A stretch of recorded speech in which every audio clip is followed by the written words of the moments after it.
On social media, the Watts family seemed perfect. Facebook showed images and videos of a handsome husband, his pretty wife, and their two adorable young daughters. They were a seemingly wholesome family that looked like they came straight out of a catalog, clad in color-coordinated outfits with beaming smiles.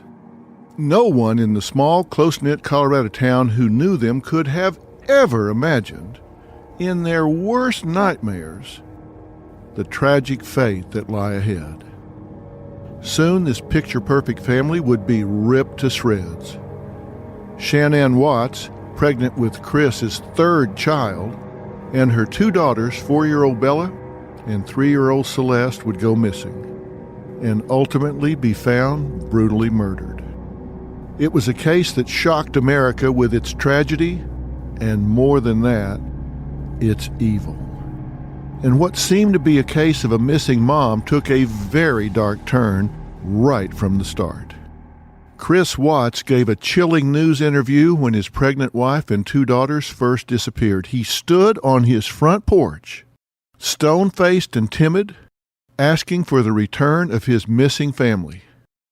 And I have to tell you, when I sat and watched that for the first time, something seemed immediately off with Chris's demeanor. It wasn't just that he didn't plead for people to find them. I just didn't feel like he had the right tone, the right demeanor, the right countenance of a devastated man who was desperate to find his wife and his little girls. I soon discovered that's because he wasn't desperate at all. He wasn't desperate because he already knew where they were.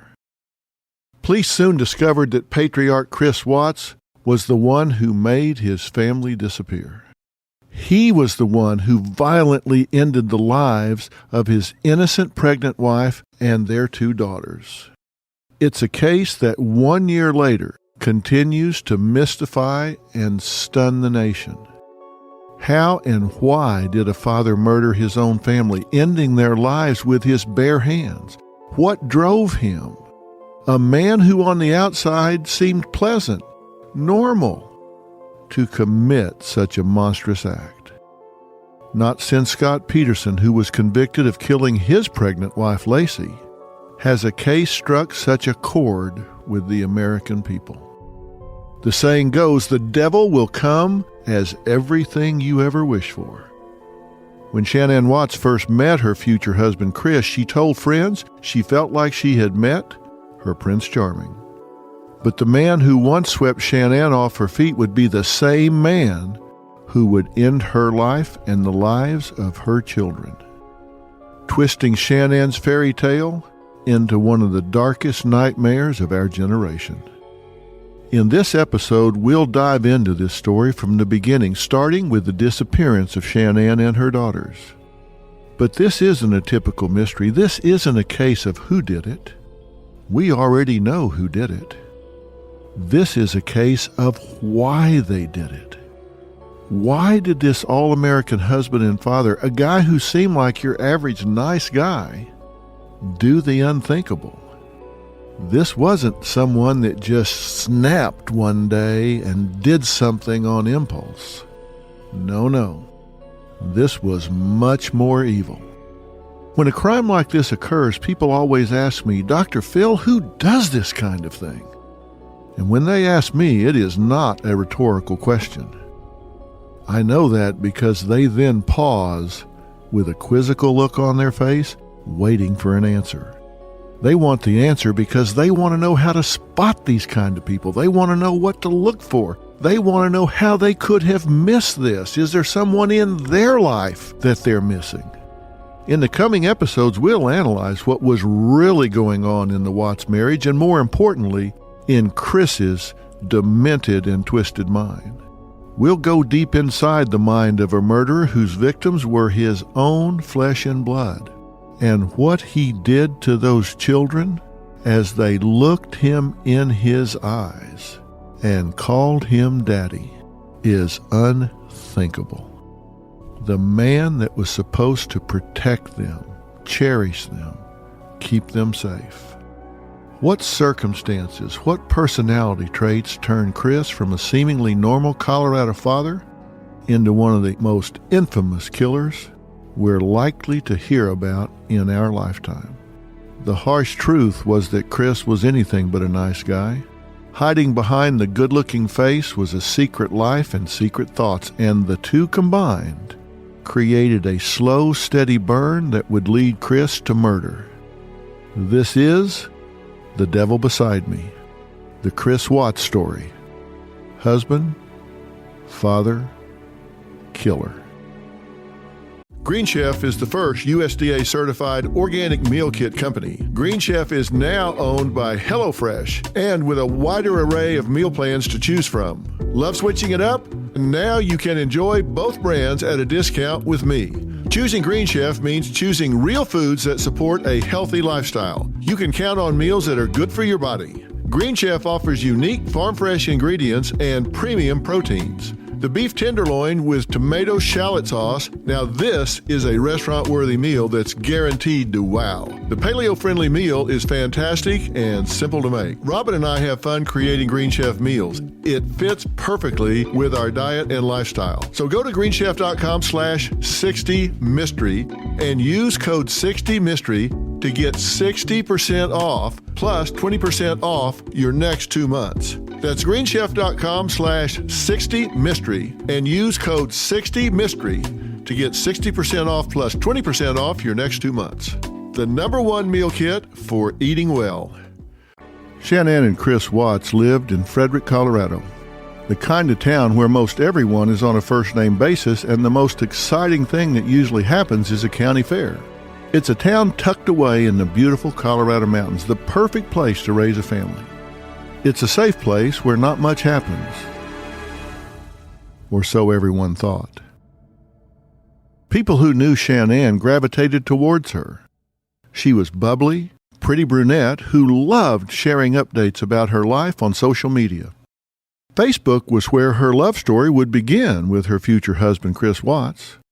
With one simple friend request from a handsome stranger, Shannann's life would be forever changed. Shannann's fate would be sealed. Shan'ann had struggled for years with lupus, and the crippling disease had kept her from living her life to the fullest. So when Chris Watts, a good-looking guy, requested Shannann's friendship on Facebook, she was intrigued. And when that friend request led to an amazing date and a whirlwind romance, she was thrilled. She even said in one of her Facebook videos that Chris was the best thing that had ever happened to her. He just checked off all the boxes. He was handsome, tall, sweet. He was soft-spoken. He had a good job. He was a field coordinator at a local oil company. On paper, it was easy to see why Shan'ann was so drawn to Chris. And of course, Chris was taken with Shannann's beauty and zest for life. I mean, this seemed like a match made in heaven, and the pair quickly fell in love. Friends and family say the two complemented each other perfectly. As the saying goes, opposites attract. Shan'ann could light up a room with her smile and upbeat energy. Meanwhile, Chris, well, he was more reserved, content to let Shan'ann take the spotlight.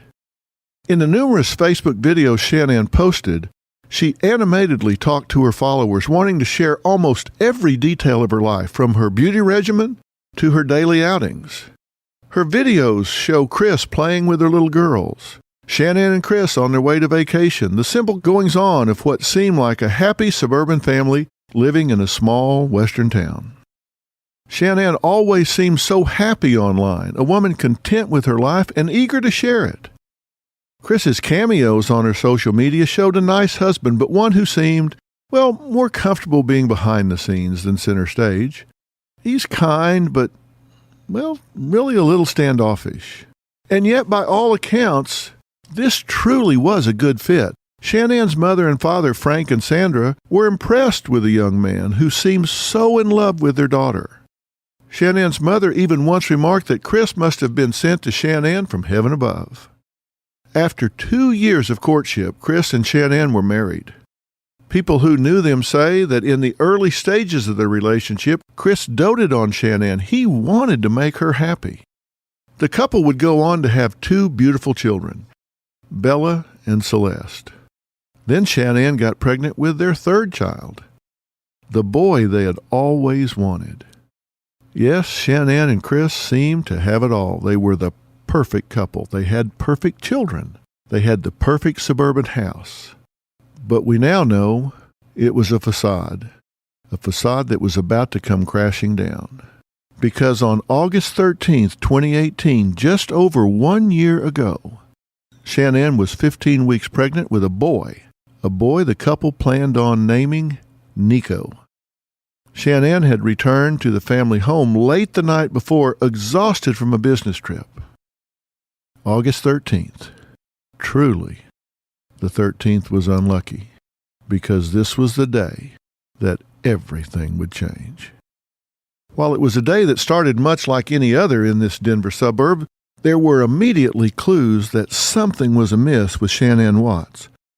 She was offline, unavailable.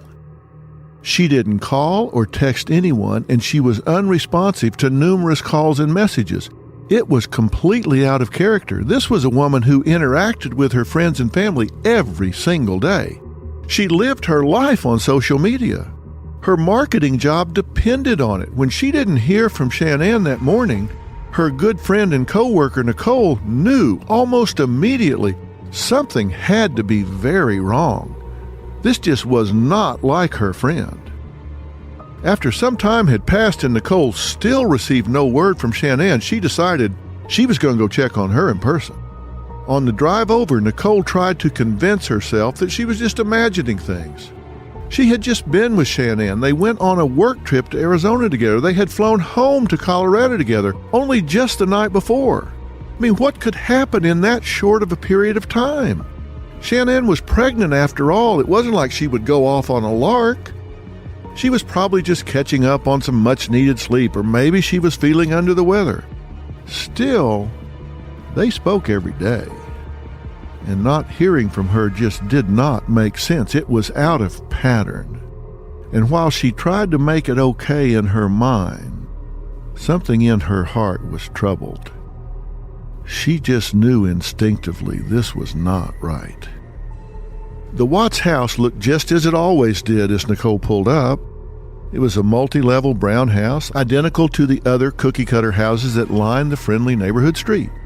The house that was usually filled with the sound of little girls' excited voices was quiet. The lights were off. Nicole rapped at the door. No answer. Well, it's okay, she thought. I'll use the key code Shan'ann gave me to get in. After punching in the code, Nicole discovered the latch was on. The house was locked from the inside. She felt a pit in her stomach. Nicole decided to call Chris to see if he knew anything about his wife's whereabouts. According to her, Chris was nonchalant. He seemed unconcerned. She's on a play date, he told Nicole. But to Nicole, this immediately did not add up. Shan'ann's car was in the garage and the house was locked from the inside. Not only that, Shan'ann would never have taken her little girls anywhere without their car seats. Yet when she peered into the garage, there they were, strapped inside the back seat of Shan'ann's car. Now, Chris might not have seemed to be worried, but Nicole says she knew in her bones something was wrong. She decided to take matters into her own hands and play detective. She knew Shan'ann had an appointment with her OBGYN. They had just talked about it. She knew Shan'ann was excited about getting to hear her baby's heartbeat. There was no way she was going to miss that appointment. Nicole went back to her car and drove directly to the doctor's office where Shan'ann was supposed to have had her appointment. But she was a no-show. Now Nicole knew without a doubt in the world something terrible had happened to her friend. I mean, think about it. Everything is out of whack. Everything's out of pattern. Radio silence on the phone, radio silence on social media where Shan'ann lived. She enters the code. The house is locked from the inside. Play date? Then why is her car in the garage? Why are the children's car seats still there? Important doctor's appointment? No show? Come on. Nicole felt enough was enough. Even though Chris seemed unbothered, she knew Shan'ann was in trouble. At 1:40 p.m. on the afternoon of August 13th, 2018, Nicole said enough is enough and too much is too much. She picked up the phone and called police. My name's Nicole, and I'm calling because I'm concerned about a friend of mine. She won't answer the door. She won't answer phone calls. She won't answer text messages. I mean, there's no movement in the house whatsoever. While Shannann's friends were growing increasingly worried, Chris, he was just still at work. He called Shannann's other friend, Cassie, to get an update. Cassie was frantic with worry and fear. She told Chris Nicole had called the police and told Chris to go home immediately. But still, he didn't seem concerned. His pregnant wife and children have suddenly vanished into thin air. Didn't seem to bother him. Now look, when people go into shock, they behave in very unusual ways, but there is that transition from normal functioning to shock. There is a watershed event, something where you can say they were one way before and a different way after. That did not happen here. He was the same way before and the same way after he got this information. There was no watershed event. There was no shocking event that put him into an altered state of consciousness. Now, we know now, today, he was not in shock, but you certainly can't explain it away, and you couldn't at the time. And when I saw all of this happening, when I read about this, when I looked at the media coverage in the beginning, I'm thinking, this doesn't add up at all, because he wasn't the least bit concerned.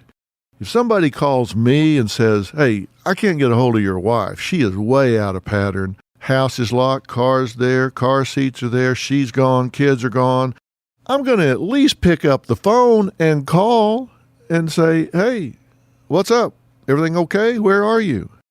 Didn't happen. There was no shock here.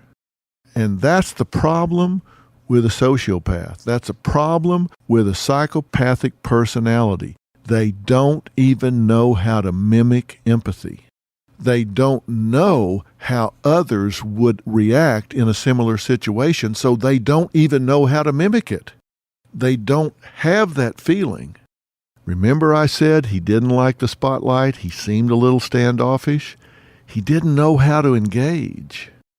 And when he gets in a situation where a reasonable person in the same or similar circumstances would behave A, B, and C, he doesn't know how to mimic that because he doesn't feel A, B, and C. He can't even fake it till he makes it.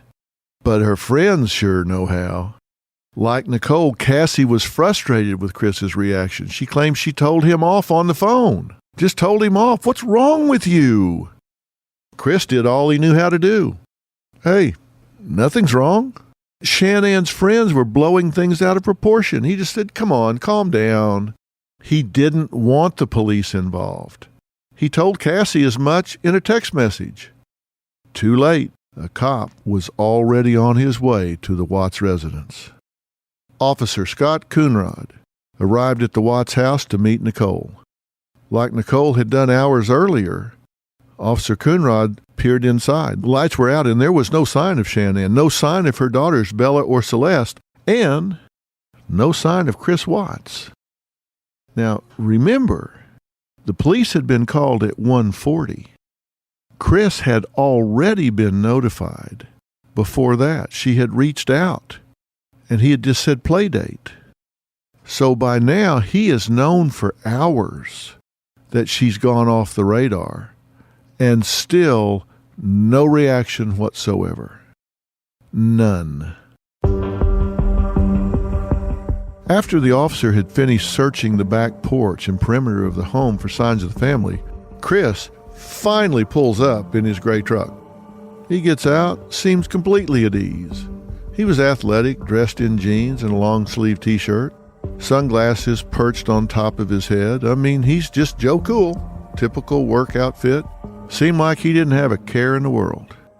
Now, if any man I know received a phone call from a police officer concerned about the well-being of his pregnant wife and children, and this is the 4th or 5th call he's gotten that day, you would think he would rush home as soon as possible and come into that driveway in a 4-wheel slide. But not Chris. His voice was monotone, he was casual. It seemed obvious to observers that Chris just was not that concerned. Even with a police officer standing in his home with his family now missing for hours, he just seemed unfazed. Again, he doesn't even know how to mimic concern. He is that cold-blooded. He told the officer Shan'ann had told him that morning before he left for work that she had planned on taking the girls on a play date at a friend's house. Then he said she never responded to his text. Together, Chris, Officer Coonrod, and Shannann's friend Nicole began searching the Watts home. Immediately, it seemed like life had been put on pause inside the Watts residence. Only the family's barking dog cut through the house's eerie silence. During the search, Chris exhibited more curious behavior. He didn't call out to his family to see if there was some small chance they were somewhere inside. He didn't seem eager to offer up clues to police. Instead of making frantic phone calls to family and friends, Chris casually texted on his cell phone. His behavior was suspicious right off the bat. Even as the police officer questioned Chris, body cam footage showed Chris answering the officer's questions, then promptly returning his attention to his phone. How long have you guys been married? So, we've been together 8 years, married 6 this year. Yeah. And this is very unusual behavior. What's this door right here go to? Locked. Do you have a key for it? Locked. Get here and just play with that. Yeah. So you normally keep it locked? Yeah, because they would go in there, they'd be in soap. Like last time we had Vaseline everywhere. You know, so that was not fun. So does she normally make the beds, the kids' beds? No. Did you tell your mother-in-law that she went to a friend's today? Mm-hmm. Yeah. What friend? So we went to a friend's house, so that's all I knew. Who was she supposed to go to? That's all she told me. She said she's going to a friend's house to take the kids. When did she tell you that? This morning when we talked about 4 or 5 o'clock. I'm going to try to run some things down using her phone and then see if we can't find somebody. If nobody has heard anything at all, then we'll probably pull the trigger a little bit quicker. Go that route. So. Now, at one point, Chris even admitted he was separated from Shan'ann, but said the separation was civil, nervously laughing afterwards. He had a lot of what are called tells, micro-expressions, things that when they occur in clusters indicate bald-faced lying, like smiling, rocking back and forth, which is an attempt to self-soothe. It was obvious Chris was hiding things from the police. Now, from my years of interviews and experience with everyone from suspects and those who have been found guilty, there are things people do subconsciously that give away that they're lying. I've got to tell you, Chris was the poster boy for these giveaways. I've been doing this a long time, and you see certain characteristics and traits in people. First off, he's laughing. He's saying, yeah, I don't know. He's giving vague answers. He's deflecting. He says the separation is civil, but then he's kind of laughing afterwards. That's called duping delight. I'm going to dupe you. I'm going to tell you something, and I'm taking such pleasure in it, I just can't hide my glee. He never refers to his family in any personal or intimate way. He doesn't use their names. It's called distancing. He uses pronouns like they and those kids. He wants to be impersonal and distance himself from them. He only says their names one time. He says Shan'ann and he says Bella once. And when he says Bella, he talks about her in the past tense like she's already dead. When you look at him, he's in a closed body position. His arms are closed. They're closed across his body, folded up to protect himself, to put up a barrier. As I said, he's rocking back and forth, and there is an absence of emotion, an absence of concern. Everything about him is inappropriate. When he was asked about the play date, he says, she's at a friend's. What friend? I don't know. Just at a friend's house. I don't know. Everything is vague. You add this to the fact that 95% of the time, it's the spouse. And in this particular case, you've got the spouse exhibiting very deceptive behaviors. Bells are going off with me as I'm watching all of this. And as the house search continues, there are telltale signs that things were askew. Shan'ann was a perfectionist. The house was usually very tidy. I mean, it's just her personality. Today, all the beds are rumpled and unmade. Sheets were missing from the master bedroom. One sheet was found in the garbage. Now, think about that. This is a woman that's buttoned up. She takes great pride in having everything in order. But on this day, the beds are rumpled and unmade, and there's a sheet in the garbage. You have to start asking yourself why. On the other hand, the most foreboding clues for Officer Coonrod and Nicole was finding Shan'ann's cell phone, purse, and wedding ring inside the house. What woman would leave the house and leave those things behind? None that I know of. Even Chris told the officer that Shan'ann's cell phone was her lifeline. She used it to work from home and was never without it. Had Chris' entire family been abducted? Could Shan'ann have snapped and taken off with the children? I mean, he said they were separated, said it was civil, but would she take the children and leave the marital home, or would she expect him to get out and leave her and the children where they were safe and secure? It just didn't make any sense. Shan'ann didn't have enemies, and she would not have left the house with everything she needed if she would have left it at all. And from everything that is known about her and her mothering, she would not have uprooted those children and said, well, we're just going on the road. Without our car, without our car seats, without our phone, without our purse, without our money, we're just going to go on the road. Was she going to hitchhike? Immediately, Frederick police officers sprang into action. They soon found that the Watts neighbor, Nate, well, Nate had a security camera installed right on the front of his house. And the security footage on it would be the first of many dominoes to fall. And when they started to fall, they would fall right on top of Chris Watts. Chris was with officers and his neighbor when they watched the video surveillance.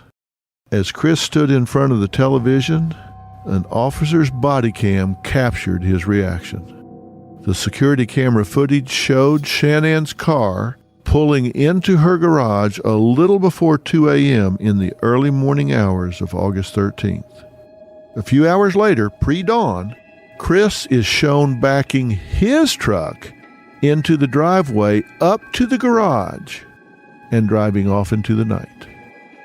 You can't see if he puts anything in the back of the truck, but it was suspicious that he backed into the garage so that if he put something inside, it was out of view. There was no footage of Shan'ann and the girls ever leaving the house that morning.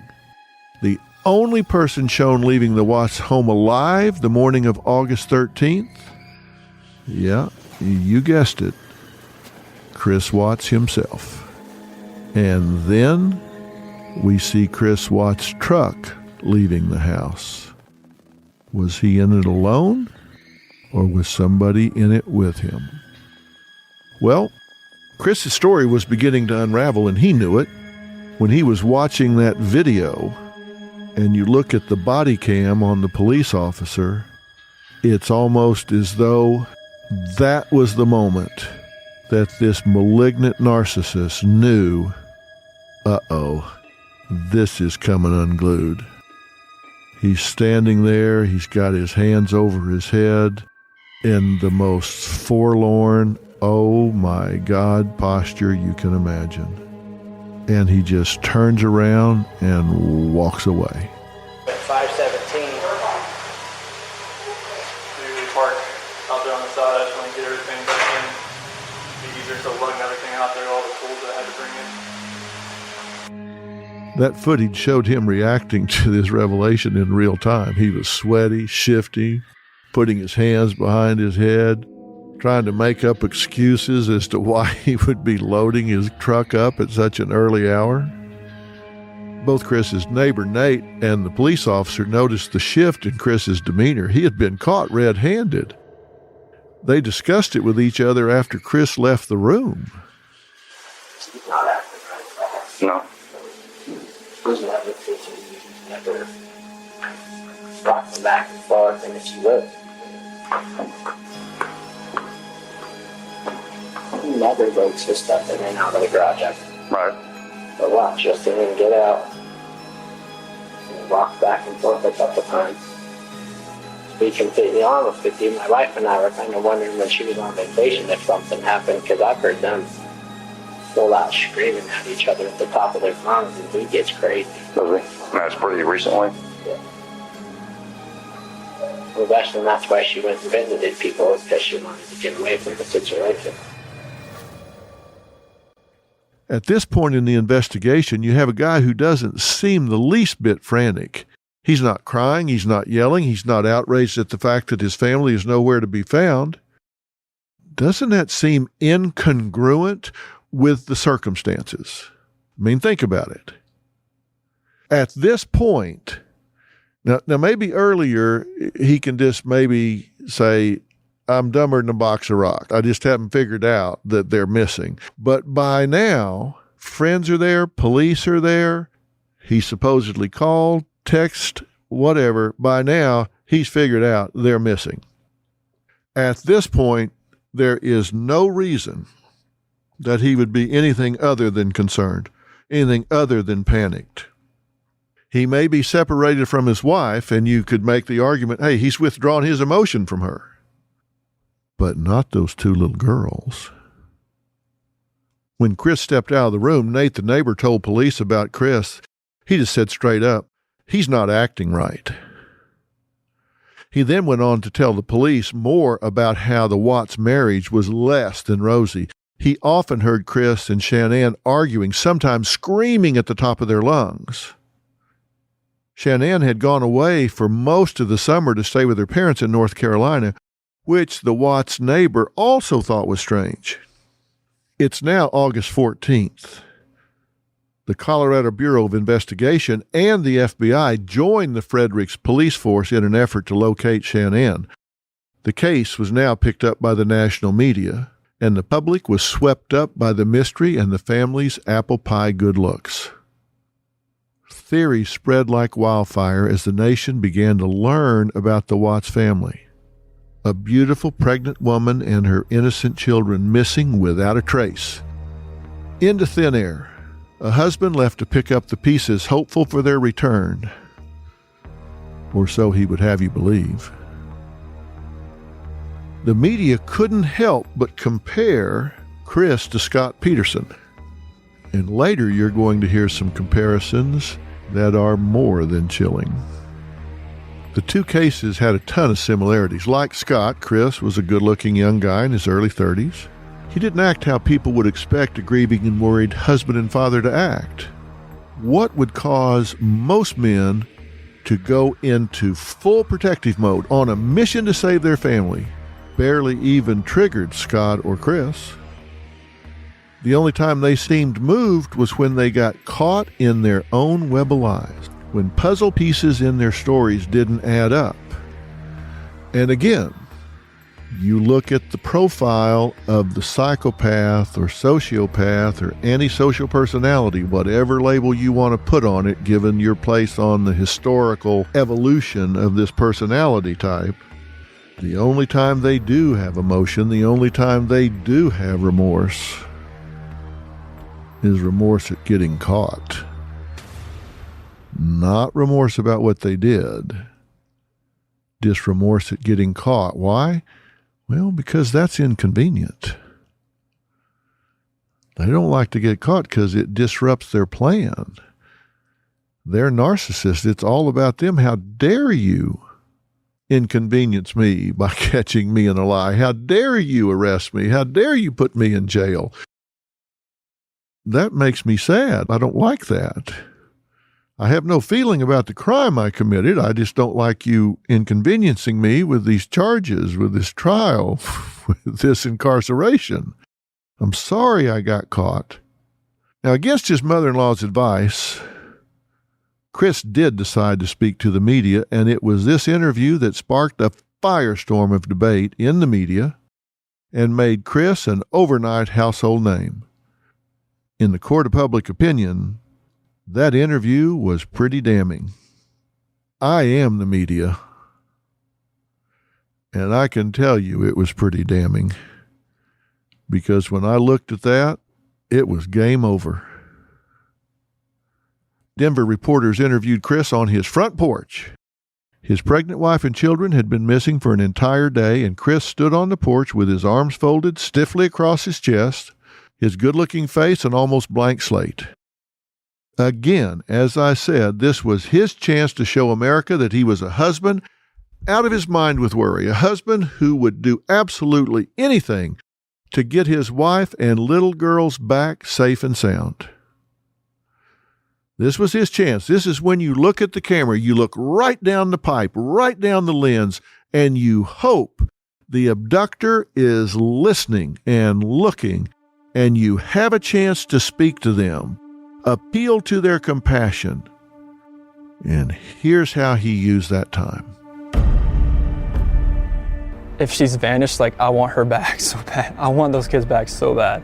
I just want people to know that I want my family back. I want them safe, and I want them here. This house is not the same. Last night was traumatic. Last night was, I can't really stay in this house again, with nobody here. And last night I wanted that knock on the door. I wanted to see this kid just run in, just barrel rush me and just give me a hug and knock me on the ground.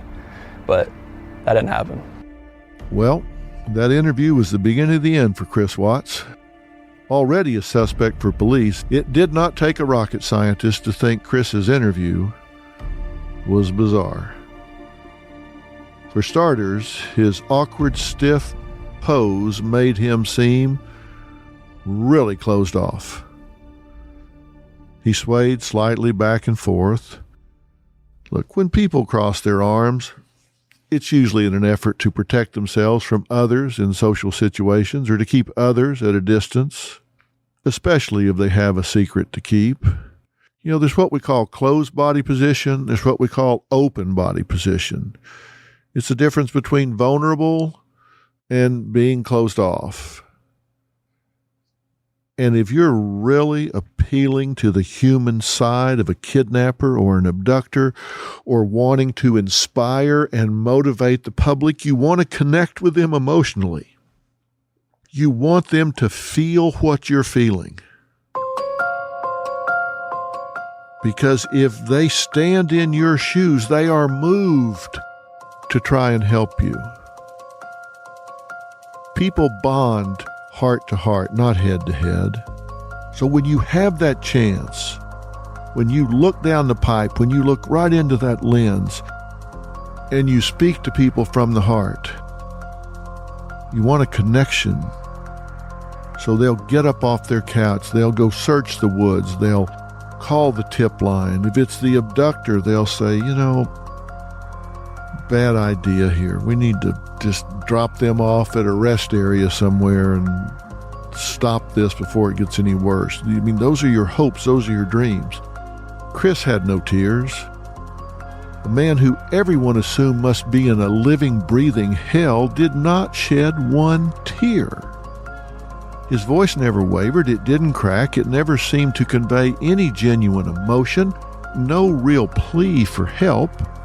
was like he had practiced what he wanted to say and he was just going through the motions. Let's check the boxes here. I'm expected to say, hey, she's missing, help me find her. So, hey, she's missing, help me find her.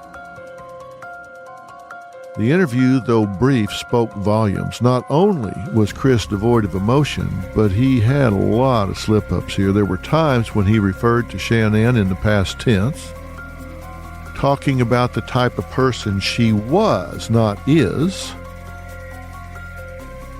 When Chris talked about his daughter Bella and Celeste, he told personal anecdotes. He talked about the girls' Minnie Mouse couch, the shows they liked to watch, how he had missed telling them to eat their dinner so they could get dessert, how he yearned to tuck them in again and turn on their rain sound machines to help them sleep. But through all of this, he never cried. He never really seemed to be in pain at not being able to do that. If he was trying to act the part of a devastated dad, well, he just wasn't doing a very convincing job. It sounded like he was saying the lines, but there was no emotion behind them. Think about a song that you're hearing, but the music isn't right. It just didn't go together. He barely even referenced his wife and children by name. It was like, if I don't acknowledge them, if I don't embrace them, and I distance myself from them, then it's easier to hide my guilt. It's like everybody will just kind of forget about it. But if I humanize them, then it's going to energize people to care more, and they're not going to let this go. As though he was hoping this would be a one-day story and people would move on. And 6 months later, they might say, hey, did anybody ever find that woman in Colorado? No. It just didn't work out that way. As the short interview went on, Chris began tripping over his words, stammering, seeming to grow increasingly uncomfortable. The reporter asked Chris if he had gotten into an argument with Shan'ann, and he said, it wasn't an argument. It was an emotional conversation. I'll leave it at that. I just want them back. Them. I just want them back. Chris let out a small laugh after this statement. The whole thing was at best awkward, at worst a giant neon flashing sign that spelled out guilt. It certainly didn't make Chris seem like a man who was completely innocent. It was during that interview that Sandy, Frank, and Shannann's brother Frankie Jr. ultimately told me they began to wonder if the man they knew could be hiding a very dark secret. Was there a time before this that you recognized that Shan'ann was in danger? Never. When she was in North Carolina visiting, we noticed he was being real cold. I mean, but still, never would have thought. But never, you know, he was too nice of a guy to just do all that damage, you know. When she went missing, we still didn't think he did that until we saw that interview. It was like, well, I knew right away because. Well, you didn't. It was 6:30 in the morning when the pierced pain went through my forehead and I heard Shannon's name. So that's 6:30 North Carolina time, 4:30 in the morning their time. So who else would be there? Exactly. Ultimately, even if Chris had shed the most convincing crocodile tears the world had ever seen, the walls would still have continued to close in on him. Investigators were learning more about Chris and Shannann's marriage and what was really going on behind closed doors, and it was a far different story than what Shan'ann had shared with her followers on Facebook. Things had been incredibly rocky between the two in the months leading up to her disappearance. When they first got married, everything seemed perfect. Chris was considered a hunk. He was the kind of guy who made women turn their heads. More than that, Shan'ann loved how kind Chris was. When she had struggled with her lupus flare-ups, he was right by her side. She would fall asleep on Chris, and he would hold her for hours. Now, every marriage has its ups and downs, but everyone who knew Chris and Shan'ann thought they had it good. It was a marriage to be envious of. Shan'ann had gushed in multiple photos and videos of how lucky she was to have Chris. As recently as Father's Day in June, she had posted a photo of herself cradling her pregnant belly. The caption beneath the photo, "Chris, we are so incredibly blessed to have you. You do so much every day for us and take such great care of us. You were the reason I was brave enough to agree to number 3. It now seems that was like more of a hope than a reality. The false glimmer of social media was masking the couple's less than shiny reality. In 2015, the couple had been forced to file for bankruptcy. By 2018, with Shan'ann's marketing job, the couple made about $91,000 a year together, but they were still $70,000 in debt and could barely stay afloat. At the time of her disappearance, their savings account had $9.51. Their joint banking account had less than $1,000. No doubt of stress. And now, with a third child on the way, another mouth to feed, another tether to Shan'ann for Chris. Was it the financial problems? The bickering about money? Fighting on how to stretch it day after day? Were these the things that caused the tension between them? Whatever it was, the marriage took a turn for the worse that summer. And Shan'ann and the girls did, in fact, spend a lot of time in North Carolina. Chris was supposed to come stay with them, but he decided to stay in Colorado. He didn't seem to miss her at all. He wasn't sending sweet texts and giving her compliments. She shared her concerns with her friends, but it didn't really help, and she knew something was off. She told her friends she planned to confront Chris about it. She told him, "You got to make an effort here." Told him that he needed to meet her halfway. When Chris said he was sorry, Shan'ann continued via text.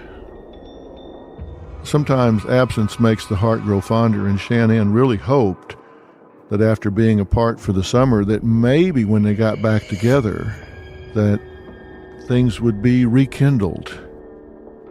But she told friends it didn't happen that way. She met him at the airport, and he was acting incredibly cold and rejected her advances when she tried to be intimate. His coldness was sudden, and it was really weighing heavily on her. Investigators discovered a wealth of evidence pointing to Shan'ann and Chris's problems through those text messages she had sent to trusted friends. At this point, there was no question. The flame had gone out. This was a marriage in trouble. Right before she vanished, it came time for Shannann's work trip to Arizona, and it seemed like it was coming at a good time. Maybe another chance for the couple to get some space after a tense summer. It just seemed like the man Shan'ann had met had become a total stranger. In a last attempt to salvage her marriage and get through to Chris, Shan'ann wrote Chris an emotional love letter. The opening read, "My dearest Chris, I don't know where to begin. I am so lost for words. I can't even explain how hard this pain is. The last 5 weeks have been the hardest. I missed everything about you. I missed your morning breath, your touch, your lips, kisses. I missed holding you. I miss smelling you in the sheets. I miss talking to you in person. I miss watching you laugh and play with the kids. That I love so much about you. I miss seeing you naked and on top of me, making love to me. Oh my God, I missed having you around when I felt alone and upset. I just flat out missed the hell out of you. We haven't been away from each other that long since 2012. She truly was trying to inspire him to re-engage. But the reality was Chris didn't want to fix his marriage. He didn't want to fix his life with Shan'ann. And the investigators were seeing this. With mounting suspicions surrounding Chris, the walls were closing in. He agreed to a lie detector test. Do you know where Shan'ann is now? No. Did you physically cause Shanann's disappearance? No. Are you lying about the last time you saw Shan'ann? No. Do we want to talk to you about the results, okay? So, it is completely clear that you were not honest during the testing, and I think you already know that. You did not pass the polygraph test. Okay. Why would somebody who knows they're guilty agree to a test? Because when you're the only one telling your story, it goes a whole lot better. And when you're narcissistic, you are arrogant enough to believe that you can persuade just about anybody of just about anything. And he had convinced himself that he was so righteous, that he was so smooth, so suave, that he could pull it off. That's how narcissistic and self-absorbed he was. But of course, as I said, your story goes a lot better when you're the only one telling it. And when people start doing an interview and then asking the hard questions, it's real hard to control the involuntary responses of your body. And he failed a polygraph. And what's more, the police knew about a steamy secret affair. They were ready and waiting to confront Chris. Only then did Chris finally admit to what he did. He asked for his father to enter the room, and he confessed Shan'ann and his children would never be found alive because he had killed them. On August 16th, 2 days after Shan'ann and her 2 daughters had first been reported missing, a drone flew over Chris Watts' oil site. From the air, the drone showed what appeared to be freshly disturbed earth. Shan'ann Watts was found buried, her decomposing body curled up and shoved into the ground. In nearby oil tanks, the bodies of 4-year-old Bella and her little sister, 3-year-old Celeste, were discovered. Shan'ann had been strangled, her daughters suffocated. These were brutal murders, committed without mercy. The kind of murder where the killer can see the life slowly slipping away. Police might have learned Chris was the killer, but this story was far from over. Why had Chris done this? What else was he hiding? What would he say was his motive? What was the actual timeline of these murders? Every news station covered this unthinkable crime. It was a story that would continue to evolve and change based on Chris's lies and half-truth.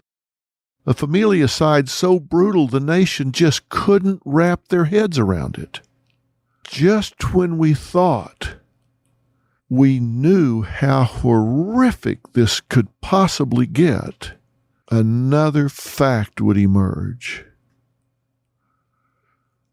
When I heard this grandmother tell me that they couldn't get an airline to agree to fly those 2 little girls' bodies back to North Carolina because they were so oil-soaked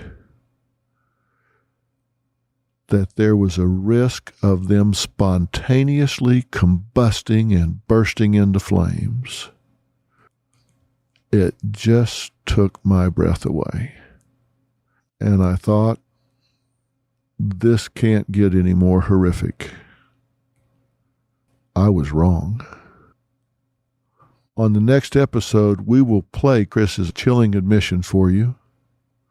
He led police to the bodies, but was he still lying about what really happened? And was his mistress the motive for this crime? He claimed something else entirely had triggered him, and in a shocking twist, he blamed Shan'ann for the deaths. We'll explore Chris's affair. Who was his mistress? What exactly did she know about the crime? We'll hear what she had to say, and I'll tell you how it paralleled the Scott Peterson case. That's all next on The Devil Beside Me, the Chris Watts story. I deal with family dysfunctions at all kinds of levels. In fact, today on Dr. Phil, I'm talking to Lindsay Chrisley, And this is the daughter from Chris Lee Knows Best, and we're talking about allegations of lies and extortion and a secret meeting with her dad. I mean, there's allegations of a sex tape and all sorts of dysfunction in this family. Thank God it doesn't involve murder, but it sure involves some broken hearts. You'll see what I mean today on Dr. Phil. I hope you tune in.